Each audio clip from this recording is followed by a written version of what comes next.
until Apple comes in violently and gives you a notification to say, hey, you've been on there for 24 hours, or hey, your phone usage has gone up by 46%.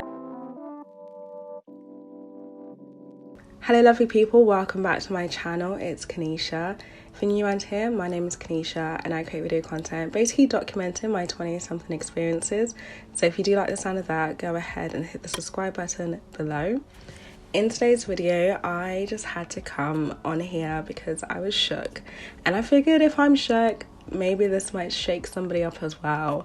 But basically, I recently found out in my weekly Apple report, you know, the one that it does that tells you how long you've been spending on your phone, how long you've been spending on certain apps, that I had been on TikTok for 24 hours over the course of 1 week last week. So this alarmed me because I didn't even think that I had spent that much time on the platform, because Molly May and Kim Kardashian would be very disappointed knowing that this is how I use my 24 hours, because we've all got the same 24 hours and that's how I chose to use mine over the course of a week. Now, in my defense, the time that I was on the platform was a mix between watching content and also creating content there. So in the month of March, I decided to pour more energy into creating content on TikTok and start posting on there regularly after I saw the success of 2 videos basically go viral, sharing my CV tips, etc. So I was like, you know what, let me pour energy into the platform.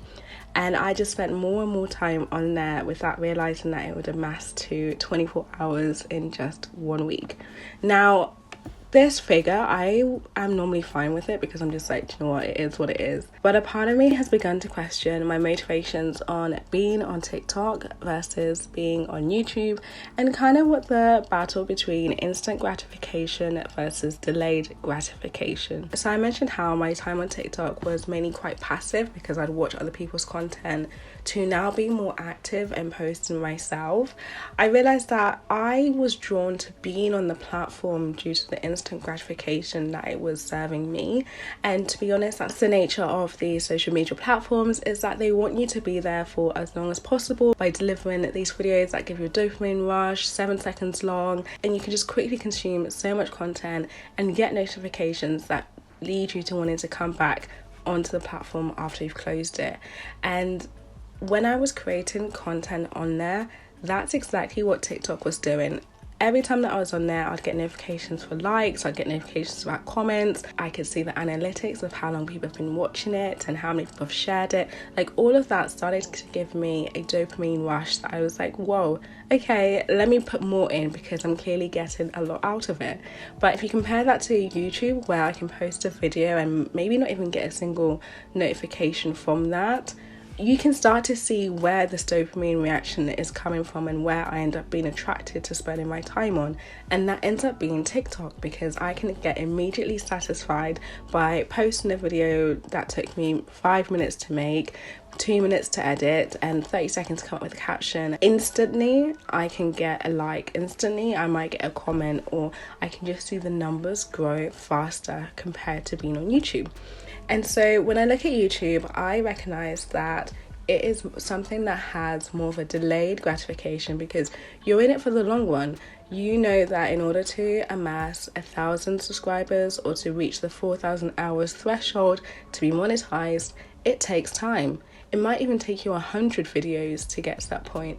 Whereas with TikTok, in order to become viral, in order to have, let's say for example, 20,000 followers, you could literally post one video and wake up to that video being viral and have 20,000 followers in one night. So that instant gratification versus the delayed 100 videos investment into YouTube, you see how creators drift to that TikTok part. But for me personally, one thing that I had to really stop myself before it begun to spiral, so like this moment now that I'm having with myself, how is this going to impact my goals, but also what time has it taken away from other areas of my life in order to amass 24 hours in a week? Like, what has been sacrificed in order to have that much time on the platform?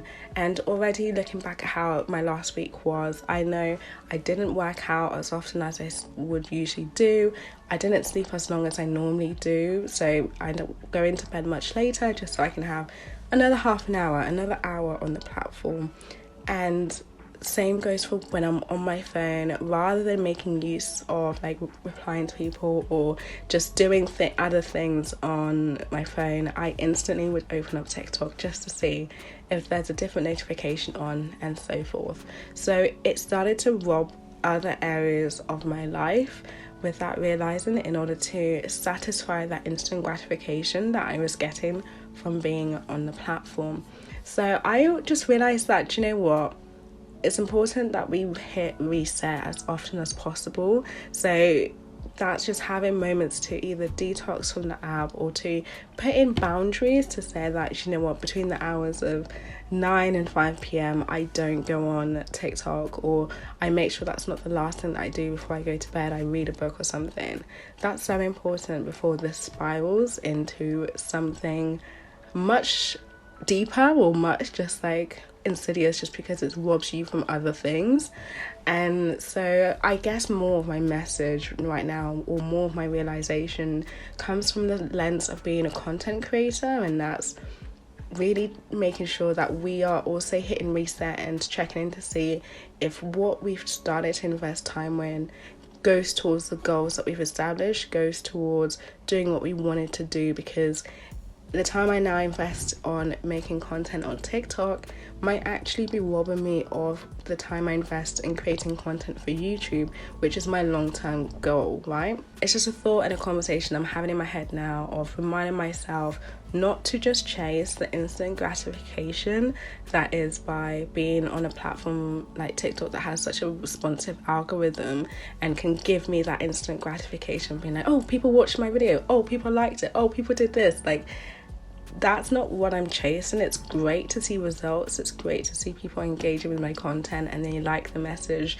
etc. However, I need to be conscious of how that time is spent, because it robs me of time that I should have invested in other areas in order to hit those goals. So I should have invested that time onto YouTube, whether it's creating content, editing, uploading, or it's actually just being present with the people that I'm around, make sure I'm having enough sleep, that sort of thing. I think we all just need to have that reminder to ourselves to be conscious in everything we're doing, but also in what we're consuming, because you just don't realize how much time you're investing into these things until Apple comes in violently and gives you a notification to say, hey, you've been on there for 24 hours, or hey, your phone usage has gone up by 46%. Like, those numbers can be quite alarming, because you just don't keep track of how we're spending our time until we're hit in the face with a statistic like that.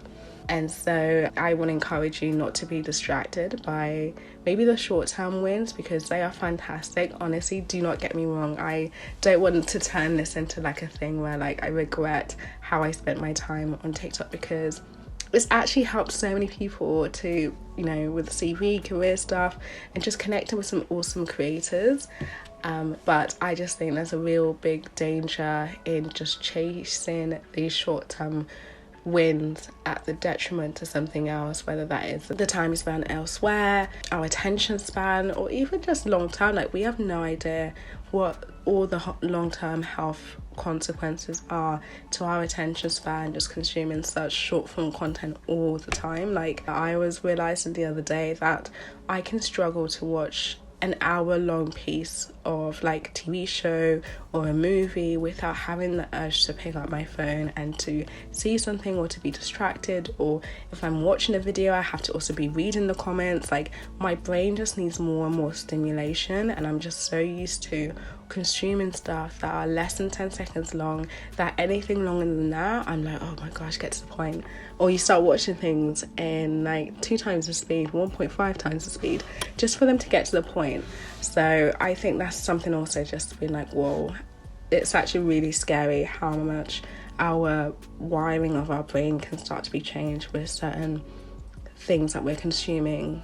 And most of the time we're not realizing it until, like I'm watching a TV show and I'm like, I can't even sit through an hour of this without going on my phone at the same time.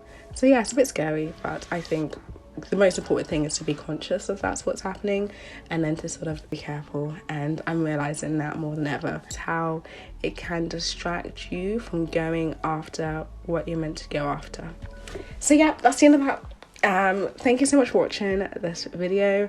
I hope you enjoyed, and if you like the sound of that, don't forget to hit the subscribe button, and you can basically join me on my journey as I create more content, and I'll catch you in my next video.